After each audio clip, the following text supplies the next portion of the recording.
अस्सलाम वालेकुम, मैं इमदाद सुमरो। आज़ाद कश्मीर का मैदान कल फिर सजेगा। कल बिलावल भुट्टो जरदारी और वज़ीर आज़म इमरान ख़ान होंगे आमने सामने। इलेक्शन मुहिम का आखिरी दिन है और आखिरी जलसे होंगे। 2 जलसे बिलावल भुट्टो जरदारी के हैं और 2 जलसे वज़ीर आज़म इमरान ख़ान के। प्रोटोकॉल वाइज अगर मैं बात करूँ तो मुझे वज़ीर आज़म इमरान ख़ान का नाम पहले लेना चाहिए, लेकिन क्योंकि आज़ाद कश्मीर का प्रोटोकॉल चेंज हो गया, वहाँ पे बिलावल भुट्टो के जलसे जो हुए, आसफा का जो जलसा हुआ या उससे पहले मरीम नवाज़ के जो जलसे हुए वो बड़े जलसे थे और वज़ीर आज़म इमरान ख़ान साहब 2 जलसे कर सके और दोनों ठुस। अब कल फिर जा रहे हैं और कल उनका जलसा है कोटली में, एक तरार खेल में, और क्योंकि 25 को इलेक्शन है तो कल आखिरी दिन है आज़ाद कश्मीर में इंतखाबी मुहिम का। अब ज़ाहिर है परसों लोग आराम करेंगे, सबकी तकरीरें अपने अपने दिमागों में याद करेंगे और उसके बाद पोलिंग स्टेशंस पर जाएंगे, वोट कास्ट करेंगे और फिर रिज़ल्ट आएगा। अब रिज़ल्ट अगर पर्ची के मुताबिक आता है, जो हालात जिस तरह चीज़ें नज़र आई हैं, तो ज़ाहिर है सिंगल लार्जेस्ट जमात कोई नज़र नहीं आती वहाँ पर होती। लेकिन क्योंकि आज़ाद कश्मीर का इलेक्शन है, कुछ भी मुमकिन है वहाँ पे, और वहाँ पे तो बस एक आध लोग ही कहते हैं कंट्रोल करते हैं सारे मामलात को। तो लेकिन बहरहाल रिज़ल्ट देखते हैं क्या आता है। एक और वहाँ पर चीज़ सामने आई है कि जमात इस्लामी के उम्मीदवार जो थे वहाँ पे, वो अमीर थे अब्दुल रशीद तुराबी, और उम्मीदवार थे वो 1 अरब रुपए वाले साहब, वो जो इस्लामाबाद से इमरान ख़ान साहब लेके आज़ाद कश्मीर में वज़ीर आज़म बनवाने के लिए, जिनके लिए कहा गया कि उन्होंने 1 अरब रुपए, तनवीर इलियास साहब जो हैं 1 अरब रुपए उन्होंने एक वहाँ पर तैनात एक अफसर को दिए थे, जिनको बाद में पता चलने पर उनको यानी रिश्वत ऑफ़र की थी या उनमें डील हुई थी, पैसे दिए नहीं दिए, कोई कहता है 10 करोड़ दे भी चुके थे। बहरहाल वो तहकीकात हो रही हैं नहीं हो रही, लेकिन मामला ये है कि वो साहब जो है वहाँ से उनका तबादला हो गया और तबादले के बाद ये ख़बरें आती रहीं, मरीम नवाज़ ने भी ये बात कर दी। तो उसके बाद अब वो जो साहब हैं उन्होंने वहाँ पर जमात इस्लामी के जो उम्मीदवार थे अपने सामने वहाँ पर, क्योंकि पीपल्स पार्टी और मुस्लिम लीग नून के कैंडिडेट्स भी हैं और मुकाबला कहा जा रहा है कि पीपल्स पार्टी और तनवीर इलियास में है, तो वहाँ पर उन्होंने जो है अपने इनके मद्दे मुकाबिल तीसरे चौथे कैंडिडेट जो थे जमात इस्लामी के, उनको उन्होंने बिठा दिया है, दस्तबरदार किया अपने हक़ में। और अमीर जमात इस्लामी सिराजुल हक़ ने उनको, यानी अब्दुल रशीद तुराबी जो उनके अमीर हैं आज़ाद कश्मीर के, उनकी बुनियादी रुकनीत मनसूख करने का ऐलान कर दिया है और ये इल्ज़ाम लगाया है कि वहाँ पर उम्मीदवारों को 22 करोड़ रुपए लेकर टिकट दिया गया है। तो अगर इतना पैसा चला है सिराजुल हक़ साहब की बात के, अगर उसको बहुत समझें कि बहुत बढ़ा चढ़ा कर ही पेश कर रहे हैं अगर, लेकिन फिर भी अगर पैसा चला है तो इसका मतलब है कि तुराबी साहब ने भी पैसा पकड़ा होगा। और ज़ाहिर है सिराजुल हक़ साहब ने फ़ौरन से पहले अगर उनकी रुकनीत मनसूख की है तो उनको कहीं ना कहीं कोई ऐसी इन्फॉर्मेशन तो मिली होगी, और कि वो तो कह रहे हैं तुराबी साहब कि उन्होंने तो हल्के के अवाम के मफाद में दस्तबरदारी की है, और इलियास तनवीर साहब, जो तनवीर इलियास साहब, वो कह रहे हैं कि जनाब हम तो 2/3 के साथ हुकूमत बनाएंगे।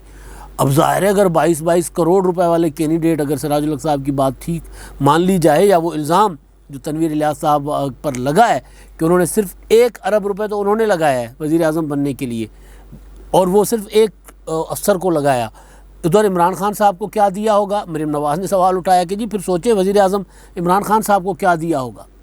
तो बहरहाल वो इलेक्शन मुहिम जो है जिसमें बहुत ही जिसका जो था असर, वो पाकिस्तान से निकल कर लंदन तक चले गए थे असरात उसके ना, इमरान ख़ान साहब की तकरीर, मरीम नवाज़ का जवाब, और हाँ अमेरिका भी चले गए थे ना, बिलावल भुट्टो जरदारी साहब अमेरिका चले गए थे CV लेकर। वो जो शहबाज गिल ने एक लंबी चौड़ी प्रेस कॉन्फ्रेंस की, उसके बाद यके बाद दीगरे वज़रा रोज़ाना प्रेस कॉन्फ्रेंस करते रहे कि बिलावल भुट्टो जो हैं वो अमेरिका गए हैं हमारी हुकूमत ख़त्म करवाने और अपनी हुकूमत बनवाने के लिए। तो ज़ाहिर है वो भी वो वापस आ गए, कल वापस पहुँचे और कल जाएंगे आज़ाद कश्मीर। तो बात आज़ाद कश्मीर के इलेक्शन की आज़ाद कश्मीर की हदूद तक नहीं रही, वो यहाँ से लंदन भी गई, यहाँ से अमेरिका भी गई। लंदन जब गई तो लंदन से दबाव आया है वापस। वो दबाव आना किस पे चाहिए था, दिलचस्प सूरत हाल है ना, वो दबाव आना चाहिए था जो लंदन में बैठे इमरान ख़ान साहब के बच्चों पर इल्ज़ाम आयद कर रहे हैं। लेकिन कल मैंने आपको ख़बर दी थी कि वो दबाव वज़ीर आज़म इमरान ख़ान साहब पर आया है। इमरान खान साहब को उनकी बच्चों और साबिक एहलिया जमैमा खान या जमैमा गोल्ड सिमत, अब वो जमैमा गोल्ड सिमत कहलाती है क्योंकि इमरान खान साहब के साथ उनका इज़्दिवाजी रिश्ता जो है ख़त्म हो गया, तो इमरान खान साहब को वो नाम नहीं इस्तेमाल करती।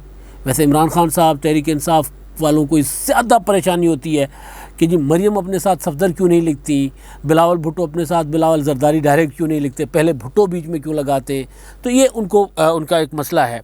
बहरहाल तो वो जमैमा गोल्ड सिमत ने तो ज़ाहिर है वो फिर क्योंकि तलाक जो हो गई तो उन्होंने वो नाम लिखना बंद कर दिया। बच्चे उनके पास हैं, एक एग्रीमेंट के तहत, मुआहदे के तहत इमरान खान साहब को इतराज़ भी नहीं था, जी ठीक है बच्चे वहाँ पे पलेंगे बढ़ेंगे।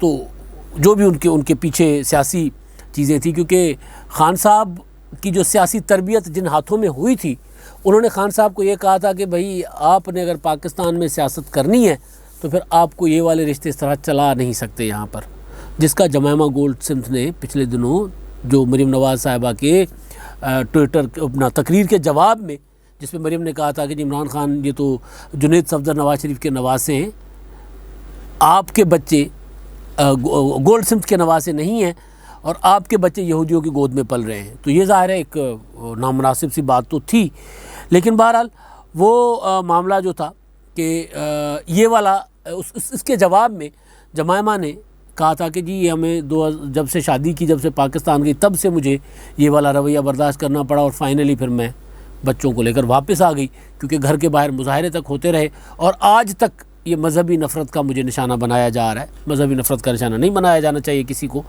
जिस तरीके से बात की गई ज़ाहिर है उससे अयां था कि ये इमरान खान के बच्चों को सिर्फ पे ऊपर जो इल्ज़ाम है वो उनके ननिहाल का यहूदी होना। बहरहाल वो एक हमारे यहाँ एक चलता है, इस तरह की बात होती है, लेकिन मजहबी नफ़रत के उसमें ज़मरे में आती है ये बात जो की गई।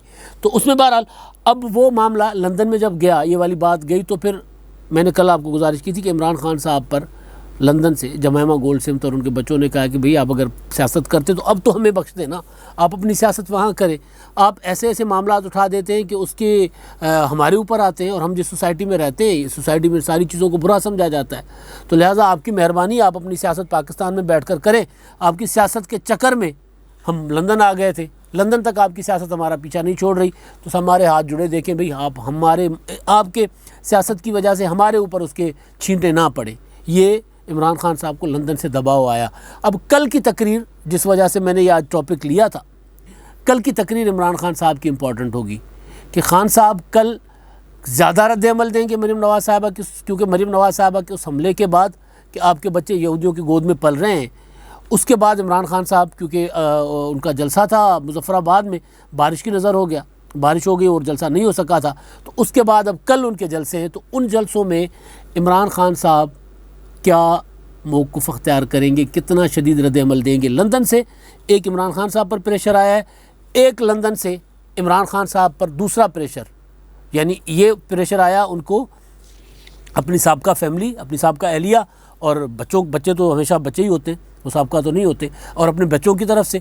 और दूसरा नवाज़ शरीफ ने आबिद शेर अली की ज़बान से जो वीडियो बयान जारी करवाया है मियाँ नवाज़ शरीफ साहब ने, वो कि अब हम नहीं छोड़ेंगे, अगर आप बात करोगे तो फिर बात का जवाब उसी तरह दिया जाएगा। अगर आप सख्त ज़बान इस्तेमाल करोगे सख्त ज़बान, अगर आप रोकोगे, कहीं टोकोगे तो फिर हाथ इस्तेमाल होंगे, फिर ताकत का इस्तेमाल होगा। तो ज़ाहिर है उससे फिर सूरत हाल आगे ख़राब होगी, और अगर ये पाकिस्तान में सूरत हाल ख़राब होती है तो इसका तो नुकसान हुकूमत को होगा। हाँ, इमरान खान साहब की हुकूमत को इस तरह के नफ़े नुकसान का फ़र्क नहीं पड़ता कि नफ़ा इसमें है, नुकसान इसमें है, क्या है।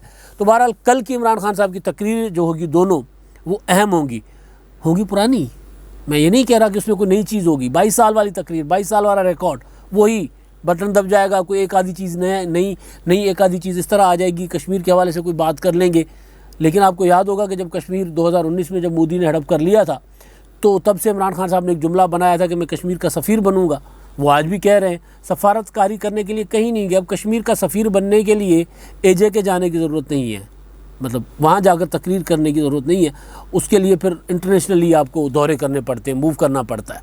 तो वो सुना है शाह महमूद कुरैशी साहब जा रहे हैं अब चाइना, सारा मामला गड़बड़ करने के। खैर वो चाइना वाले हमारे क्योंकि दोस्त हैं, उनकी बहुत बड़ी इन्वेस्टमेंट है, तो वो उस तरह अमेरिकन की तरह दूसरों की तरह रूट कर निकल नहीं जाते। लेकिन इस बार उन्होंने जो प्रेशर दिया हमारे ऊपर, ये जो दासू वाले मामले पर, तो वो सफारतकारी की वजह से मैं चाइना की तरफ चला गया। तो बहरहाल वो सफारतकारी तो हमारी क्या है, हमारी वो इतना बड़ा वाक़या हो गया दासू वाला, और उसके बाद अब शाह महमूद कुरैशी साहब जो है वो चाइना का रुख कर रहे हैं, जब चाइनीज़ ने अपने सारे मामलात अपना दुख अपने अंदर रख के कर लिया। तो बहरहाल इमरान खान साहब की तकरीर का जो इम्पोर्टेंस मैं कह रहा था वो इस हवाले से नहीं होगी कि वो कोई बहुत बड़ा मंशूर लेकर आप पेश करेंगे कल, या वो कोई इनकलाबी कोई प्रोग्राम देंगे कश्मीर के लिए। नहीं, ऐसा कुछ नहीं होगा।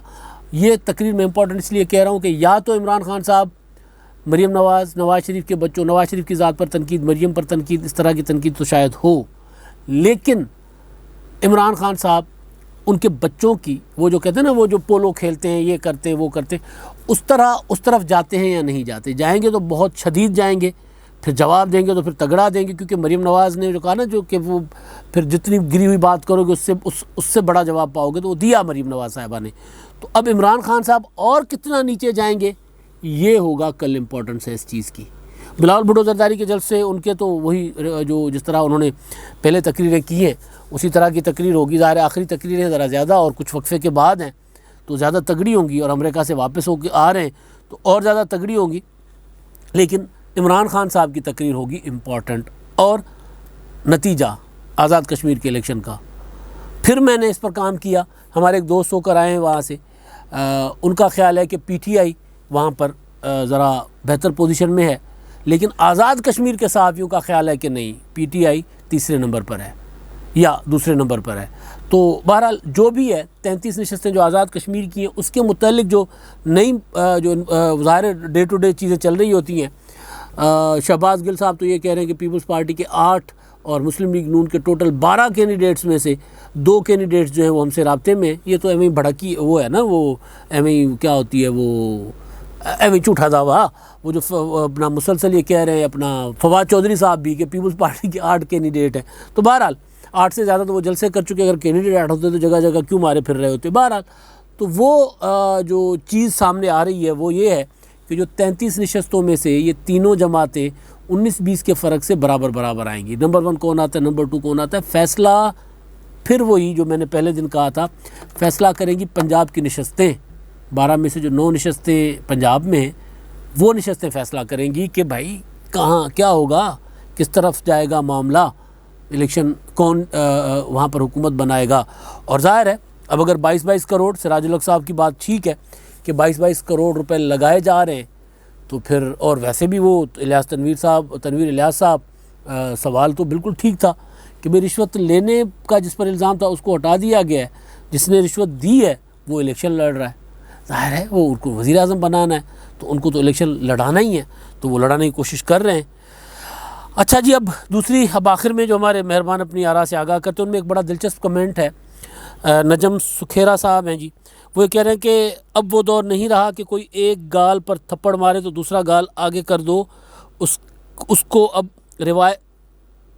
रिवायत नहीं, इसको कमज़ोरी समझा जाता है। यानी ये अब अखलाकियात नहीं समझी जाती, रिवायात नहीं समझी जाती कि चले यार जिसने थप्पड़ मारा है उसको शर्म दिलाने के लिए दूसरा गाल आगे कर दो तो थप्पड़ नहीं मारेगा, लेकिन वो मारेगा, वो ये कह रहे हैं। तो लिहाजा बेहतर ये है, ये जो मैंने लंदन वाली जो लड़ाई हुई थी ना आबिद शेर अली की और एक पाकिस्तानी शाहिद खान साहब उनकी फैमिली के साथ, उनकी जो आबिद शेर अली पर की टेबल पर आकर उन्होंने हमला किया था।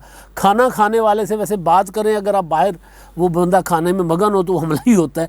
तो जिस तरह हमला किया और जिस तरह आबिद शेर अली ने जवाब दिया था, जवाबी वार किया था, उस बात पर मैंने कहा था कि आबिद शेर अली साहब को गालियाँ नहीं देनी चाहिए थी, बाकी जवाब दे देते, अच्छा तगड़ा जवाब दिया जा सकता था, उन्होंने दिया, गालियों के अलावा भी हो सकता था। उस पर सुखेरा साहब कह रहे हैं कि जी नहीं, ये अब दौर नहीं रहा, जो जितनी बड़ी गाली निकालेगा उतना बड़ा जवाब देंगे, जिस तरह मरीम नवाज़ साहिबा ने कहा था उधर फॉरवर्ड कोटा वाले जलसे में कि इमरान खान ने जो बात की है बच्चों तक चला गया है ये, तो फिर अब सुनेगा ये, जैसी बात करेगा ऐसा जवाब मिलेगा। तो फिर वही उन्होंने बात यहूदन वाली बात कर दी। और फिर आबिद शेर अली साहब को वीडियो बयान जिसमें मैंने बताया था कि नवाज शरीफ साहब की हिदायत पे उन्होंने जारी किया है कि अब ये जिस तरह कुछ करेंगे उसका जवाब देंगे, उसी तरह का जवाब देंगे। तो सुखेरा साहब भी वही बात कर रहे हैं कि जी ये अब वो रिवायत नहीं रही कि अब वो जिसको वो कहते हैं कि एक गाल पे थप्पड़ मारे तो दूसरा दे दें, पेश कर दें, तो ये नहीं रहा। हम जिस तरह जैसा, यानी ईंट का जवाब पत्थर से, तो अब ईंट का जवाब पत्थर से देने वाला मामला जो है ना वो आगे आ गया हुआ है। और इसी वजह से मुझे लग रहा है कि कल की इमरान खान साहब की तकरीर जो है वो बहुत इम्पॉर्टेंट होगी कि वो जो मरीम नवाज़ ने उनको पत्थर दिया है, मारा है, वो उस पत्थर का जवाब कैसे देंगे। अब तक के लिए इतना ही, अल्लाह हाफ़िज़।